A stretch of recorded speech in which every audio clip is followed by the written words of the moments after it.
Ouça agora a minissérie Nosso Lar. Uma iniciativa do radialista e jornalista Paiva Neto.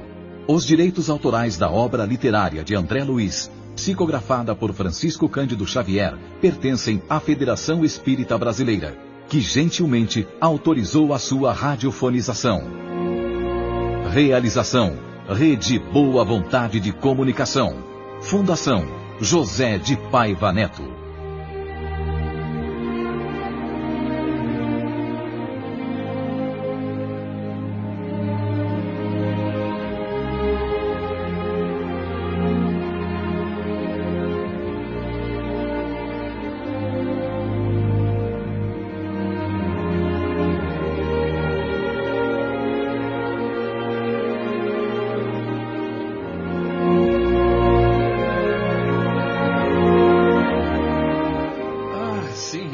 Acho que entendi. Dona Hilda e Dona Luciana compartilharam suas experiências na Terra, é isso? Isso mesmo, André. Desculpe o nosso Tobias, irmão André. Ele está sempre disposto a falar do passado quando aparece alguma visita recém-chegada da Terra. E com toda razão. É uma grande vitória vencer o monstro do ciúme, conquistar a fraternidade real. É verdade, Tobias. E esse problema interessa profundamente a todos nós. Há milhões de casais na Terra em segundas núpcias. Como resolver uma questão afetiva tão elevada, considerando-se que o espírito é eterno? Sabemos que a morte do corpo transforma, mas não destrói, e que os laços da alma prosseguem infinitamente. O que fazer? Isso me faz lembrar a passagem evangélica em que o Mestre nos promete a vida dos anjos quando se refere ao casamento na eternidade. Mas devemos reconhecer, mesmo com toda a nossa veneração ao Senhor, que ainda não passamos de homens desencarnados, portanto, muito distantes da condição de anjo. E como se soluciona aqui uma situação dessas? De uma forma simples, meu amigo. Assim como do irracional ao homem, existe uma escala enorme de posições gradativas. Também entre o homem e os anjos, a distância a percorrer é bem longa. Sendo assim, como poderíamos estar entre os seres angélicos se ainda nem aprendemos o que significa fraternidade entre nós mesmos? Mas não existem espíritos fortes, de vontade superior, capazes de vencer os obstáculos do caminho? Sim.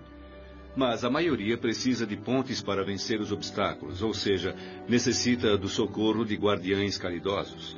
A grande verdade, André, é que casos como o nosso só podem ser resolvidos com base na fraternidade legítima. Mas é bom explicar que toda essa felicidade e compreensão nós devemos ao espírito de amor e renúncia de nossa Hilda. Por favor, parem com isso. Não possuo nenhuma qualidade especial. O que posso dizer é que tive um doloroso aprendizado. Quando nos casamos na Terra, Tobias e eu éramos bem jovens e com muitas afinidades espirituais, como sempre acontece entre duas almas que se unem e se amam verdadeiramente no matrimônio.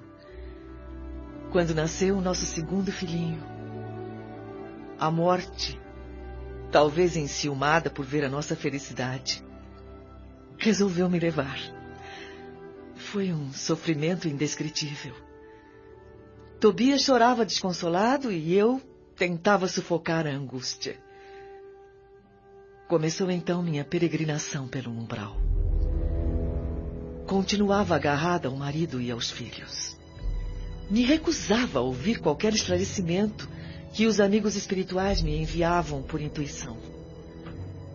Tobias precisava reorganizar nossa casa. Eu reconhecia isso.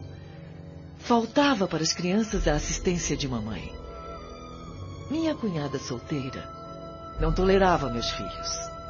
A cozinheira só fingia dedicação. E as duas babás jovens não tinham nenhum senso de responsabilidade. A situação era insuportável. Um ano depois, meu marido não pôde mais adiar a única solução que parecia justa: casar-se com Luciana. Se você soubesse, André, como isso me revoltou. Eu me sentia uma loba ferida. Na minha ignorância, tentei aniquilar minha própria irmã. Foi aí que Jesus me concedeu a visita providencial de minha avó materna, desencarnada muitos anos antes.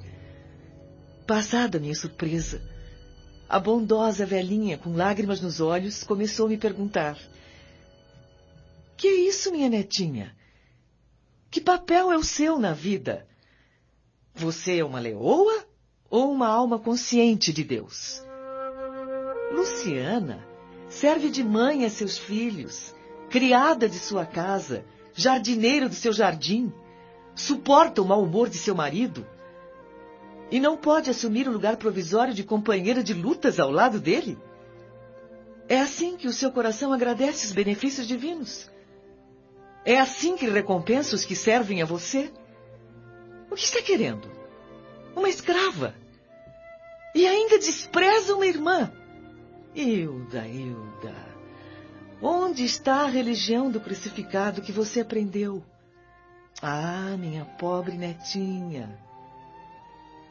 Chorando, abracei a velhinha santa e vim em companhia dela aqui para nosso lar, deixando em paz a antiga casa na terra. Dali por diante passei a ver em Luciana mais uma filha. Trabalhei intensamente, estudando com seriedade, buscando melhorar a mim mesma, ajudando indistintamente a todos do velho ambiente doméstico no planeta. Tobias constituiu uma família nova, que passou também a me pertencer pelos laços espirituais. Mais tarde ele veio para cá, acompanhado de Luciana, e ela permaneceu conosco, completando a nossa alegria. Ela só não disse o quanto se tem sacrificado, me ensinando com bons exemplos. Jesus e ela me fizeram aprender que existem casamentos de amor, de fraternidade, de provação e de dever. No dia em que Hilda me perdoou e me beijou, eu senti meu coração completamente livre deste monstro que é o ciúme inferior. O matrimônio espiritual se realiza alma com alma. Os demais, ainda que igualmente sagrados, em geral não passam de conciliações de interesses para a solução de necessidades ou processos retificadores. Mas como se processa o casamento aqui? Pela combinação vibratória. Para ser mais explícito, pela afinidade máxima ou completa. E quanto à nossa irmã Luciana, que posição ocupa neste caso? Ao me casar com Tobias, então viúvo, Sim. Eu deveria saber que aquela união provavelmente seria de caráter fraternal, acima de tudo. Mas custei a compreender isso. Gostaria de continuar perguntando muita coisa a mais. O assunto me atiçava a curiosidade, mas percebi que já estava sendo indiscreto e procurei me conter. Dona Hilda pareceu captar meu pensamento e recomendou que eu ficasse tranquilo, porque Luciana no momento estava em pleno noivado espiritual. Um antigo e nobre companheiro dela, de muitas encarnações, havia regressado para nova experiência física na Terra, e lá se encontrava encarnado à espera dela. No próximo ano, Luciana deverá também renascer no planeta, provavelmente na cidade de São Paulo, onde irão se reencontrar. Sorrimos todos pelo desfecho feliz da história e encerramos a conversa. Mas mesmo assim, o caso Tobias não me saía da cabeça e não sosseguei enquanto não procurei Dona Laura, a mãe de Lísias, na esperança de explicações mais detalhadas. Meu cérebro, ainda imaturo nas coisas do espírito, não conseguia ver um esclarecimento satisfatório para a questão. Fez muito bem trazendo esse assunto para estudo, André. Vamos trabalhar juntos na busca do entendimento. Estou muito impressionado com os princípios novos de união fraterna que vi na casa de Tobias, Dona Laura. Entender essa proposta é a minha obsessão no momento. O caso Tobias é apenas um dos inúmeros que conhecemos aqui em nosso lar e em outros núcleos espirituais de pensamento elevado. Mas não deixa de ser uma situação que choca os nossos sentimentos, não é verdade? Do ponto de vista humano, dá até para escandalizar. Mas é necessário sobrepor a tudo os princípios de natureza espiritual. É preciso compreender o espírito de sequência que rege os quadros evolutivos da vida. Se atravessamos longa escala de animalidade, é justo que essa animalidade não desapareça de um dia para o outro. Levamos séculos para emergir das camadas inferiores. O sexo é apenas parte do patrimônio de faculdades divinas que demoramos a compreender. Para você, André, é muito difícil neste momento entender no sentido elevado uma organização doméstica como a de nosso irmão Tobias. Mas você pôde ver a atmosfera de felicidade e compreensão que existe naquela casa, mesmo sendo eles personagens de um verdadeiro drama terrestre. Eles conseguiram, André. Mas nem todos têm a força necessária para trocar cadeias de sombra por laços de luz em tão pouco tempo. Mas pode-se dizer que isso é uma regra geral? Todo homem e toda mulher que se tenham casado mais de uma vez reorganizam aqui ou em outra colônia espiritual, o antigo lar terrestre, acompanhados de todos os companheiros ou companheiras que tiveram na Terra? Não seja tão radical nem tão apressado, André. Muita gente pode ter afeição e não ter compreensão. Nossas construções vibratórias são muito mais importantes que as da Terra. O caso Tobias é um exemplo de vitória da fraternidade real. Aquelas 3 almas se interessaram pelo entendimento justo. Quem não se adapta à lei de fraternidade e compreensão não atravessa as fronteiras obscuras do umbral. Lá estão retidas legiões de entidades que falharam nas provas. São como agulhas magnéticas dominadas por influxos antagônicos. Não entendem a verdade, estão influenciadas pela mentira e, consequentemente, não têm acesso às zonas de atividade superior. Milhões de criaturas padecem por anos e anos sem qualquer alívio espiritual, simplesmente porque se esquivam, fogem da fraternidade legítima. E o que acontece então? Se essas pobres almas não são admitidas ao serviço superior, ficarão localizadas em que lugar? Depois de sofrimentos infernais causados pelas criações inferiores que elas idealizam para si mesmas, reencarnam na Terra para fazer lá o que não conseguiram enquanto desencarnadas. E nessa situação, a bondade divina concede a essas criaturas o completo esquecimento do passado. E recebem no seio da própria família, nascidos de seu próprio sangue, aqueles de quem se afastaram pelo veneno do ódio e da incompreensão. Por isso, André, cada vez mais devemos estar atentos à recomendação de Jesus quando nos aconselha imediata reconciliação com os adversários. E isso interessa a nós mesmos. É para o nosso proveito. Quem utiliza bem o tempo na condição de espírito livre, construindo a paz da sua consciência, mesmo que um dia precise reencarnar no planeta, levará para a vida física uma bagagem bem menor de preocupações. Muitos espíritos gastam séculos tentando desfazer antipatias na existência terrestre. E assim que desencarnam, voltam a cultivar as mesmas antipatias. O problema do perdão com Jesus, meu caro André, é muito sério. Não se resolve com conversa. Perdoar verbalmente é questão de palavras, mas aquele que perdoa realmente precisa remover pesados fardos de outras eras de dentro de si mesmo. No meu entender, a experiência do casamento é muito sagrada, dona Laura.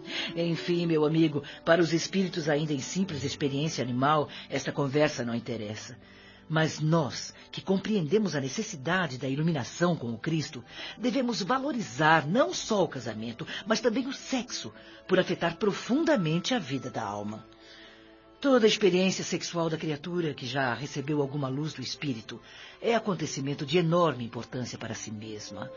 É por isso que, antes de qualquer trabalho salvacionista, deve estar o entendimento fraterno, André.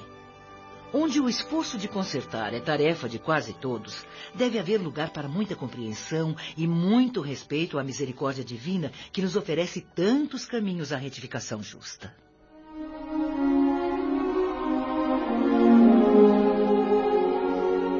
No início, ouvia atentamente Dona Laura e me perguntava: seria eu capaz de proceder como Tobias?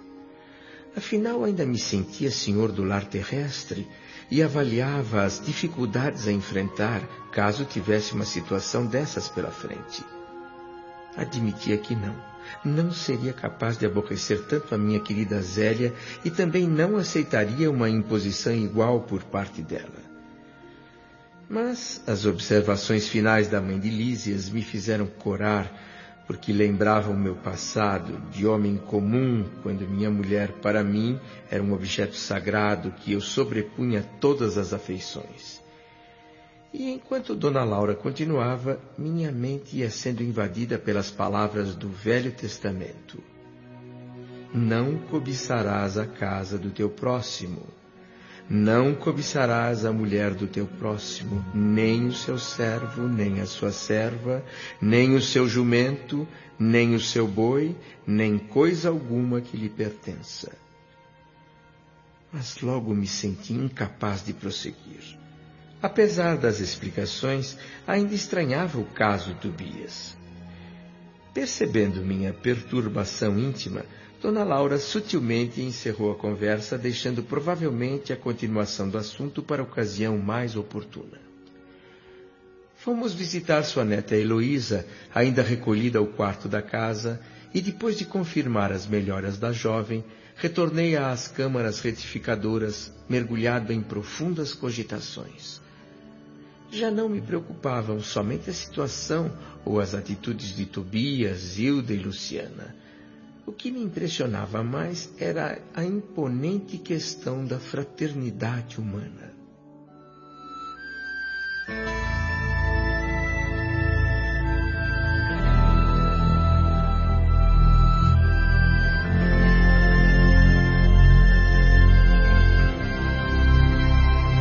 Nos dias seguintes, inexplicavelmente, comecei a sentir uma forte inclinação para visitar o departamento feminino das câmaras retificadoras. Logo falei com Narcisa desse meu desejo e fui prontamente atendido. Quando o Pai nos convoca a determinado lugar, é que lá nos aguarda alguma tarefa. Cada situação na vida tem uma finalidade. Mesmo você fazendo uma visita aparentemente casual, não esqueça este princípio, André. Se o nosso pensamento está ligado à prática do bem, por trás dele haverá sempre uma sugestão divina. Podemos ir agora mesmo ao departamento feminino. Vou pedir à nossa irmã Nemésia que nos autorize a visita. No departamento feminino, filas de leitos muito alvos e bem cuidados exibiam mulheres que mais pareciam frangalhos humanos. Gemidos horríveis, exclamações de angústia, um ambiente assustador. Nemésia, a enfermeira responsável pelo setor, pediu a Narcisa que me acompanhasse na visita.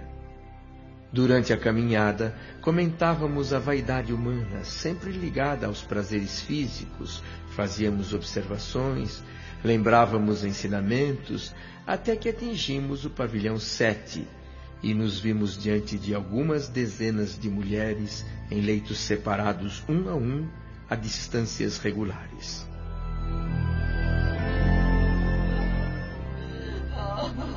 Bem, André, você já está familiarizado com este cenário. No departamento masculino a situação não é diferente. Por mais que eu veja criaturas nessa situação, não me acostumo, Narcisa. Cada uma delas parece pior que a outra. Veja aquela senhora que não para de gemer. Que expressão de sofrimento. Aquela outra, aparentemente jovem, mas totalmente consumida, desfigurada. E lá adiante, naquela cama à direita, aquela mulher que... Oh, santo Deus! Não pode ser. Eu devo estar sonhando. Não pode ser verdade. O que foi, André? O que tem aquela mulher? Você a conhece? Por favor, Narcisa, eu vou me aproximar dela só por um minuto, para confirmar. Ah, meu Deus, como desejo estar enganado. Espere aqui, por favor.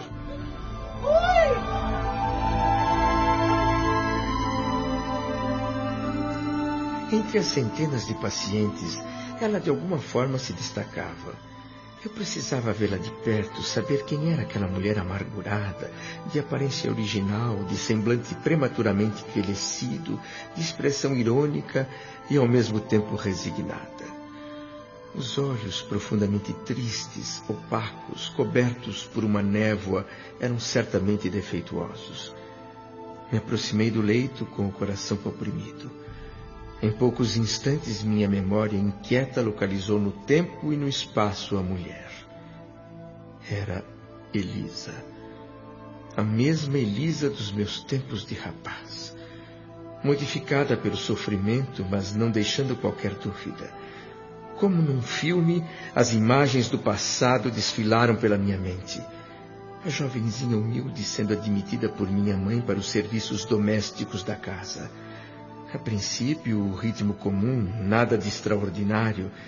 Depois, a intimidade total.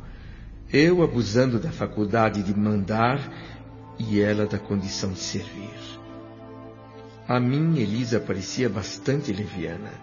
Quando estávamos a sós, comentava sem nenhum escrúpulo certas aventuras da sua mocidade, o que estimulava ainda mais a nossa falta de juízo. Minha mãe então descobriu o que se passava e tentou me convencer de que eu estava cometendo um erro. Ela achava certo oferecer à empregada generosidade afetiva, mas numa relação sadia, criteriosa. Só que eu, estouvado como era, continuava levando adiante a minha excessiva camaradagem com Elisa. Um dia, pressionada por fortíssima angústia moral, a moça abandonou a nossa casa.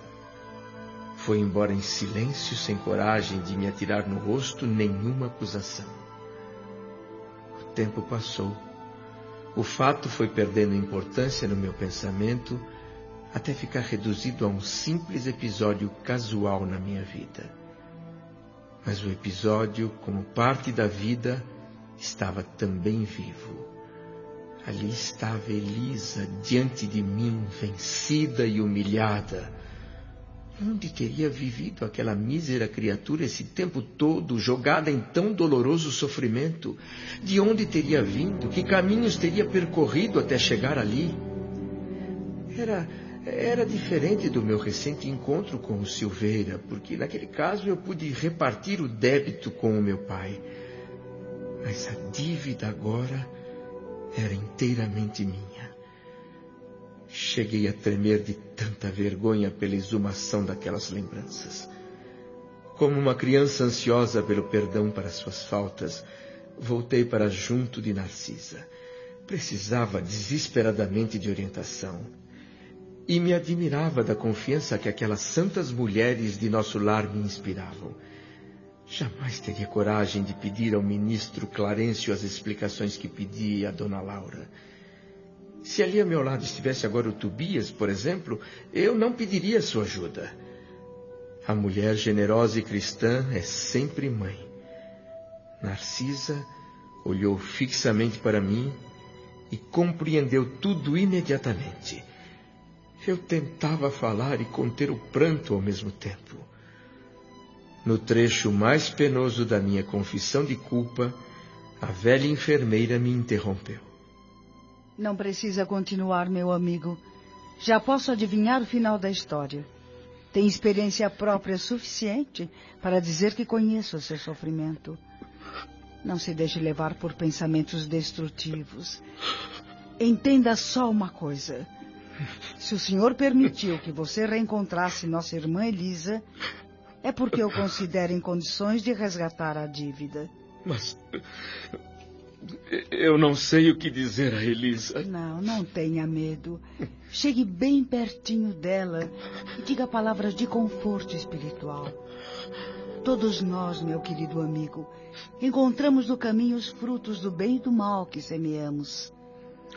Isto não é apenas uma frase doutrinária, é realidade universal. Tenho colhido muito proveito de situações iguais a esta. Bem-aventurados os devedores em condições de pagar. Vá até lá, fale com ela, mas não se identifique, por enquanto. Só se apresente depois que ela estiver fortalecida. Isso não será difícil, porque Elisa se encontra temporariamente cega e não pode reconhecê-lo. Ela necessita de auxílio, André. A vida fez dela uma mãe fracassada, uma mulher de ninguém. É um ajuste de contas, não fuja.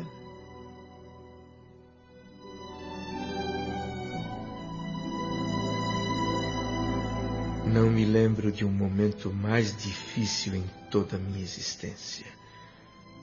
Depois de alguns instantes de preparação, voltei para junto de Elisa, acompanhado da velha Narcisa, que se mantinha silenciosa e atenta. Passei a sentir então um irresistível desejo de castigar a mim mesmo diante da enfermeira, para que a lição me penetrasse a alma de forma a não ser esquecida nunca mais. Minha irmã, posso saber seu nome? Elisa. E o senhor, quem é? Um assistente. Está aqui há muito tempo, Elisa? Aqui, nas câmaras de retificação, eu estou há 3 meses. E posso dizer que tenho sido bem tratada, se é o que o senhor quer saber. Sim, é claro, eu vim para isso. Fico feliz em saber que está sendo bem tratada, Elisa. Posso conhecer um pouco da sua história? Imagino que deve ter sofrido muito. Para que lembrar coisas tão tristes? As experiências dolorosas ensinam sempre. Tive uma experiência igual às de todas as mulheres imprudentes, que um dia resolvem trocar o pão bendito do trabalho pelo fel venenoso da ilusão. Meus pais muito pobres. Eu ainda mocinha, consegui emprego como doméstica na casa de um comerciante bastante rico. Ali começou a transformação da minha vida. Meu patrão tinha um filho jovem como eu. E logo nos tornamos íntimos.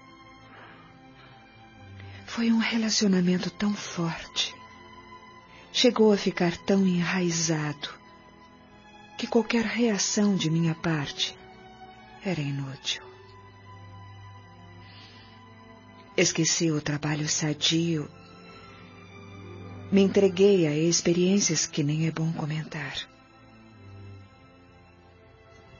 No início conheci de perto o prazer, o luxo, o conforto material. Depois, o horror de mim mesma, a sífilis, o hospital, o abandono de todos e as tremendas desilusões que me levaram à cegueira e à morte do corpo. Errei desesperada por lugares terríveis durante nem sei quanto tempo. Até que um dia roguei o amparo da Virgem de Nazaré. Então, mensageiros do bem me recolheram por amor ao seu nome e me trouxeram a esta casa abençoada de repouso e cura. E ele? Como se chamava o homem que causou tanta infelicidade a você, Elisa? André. André Luiz.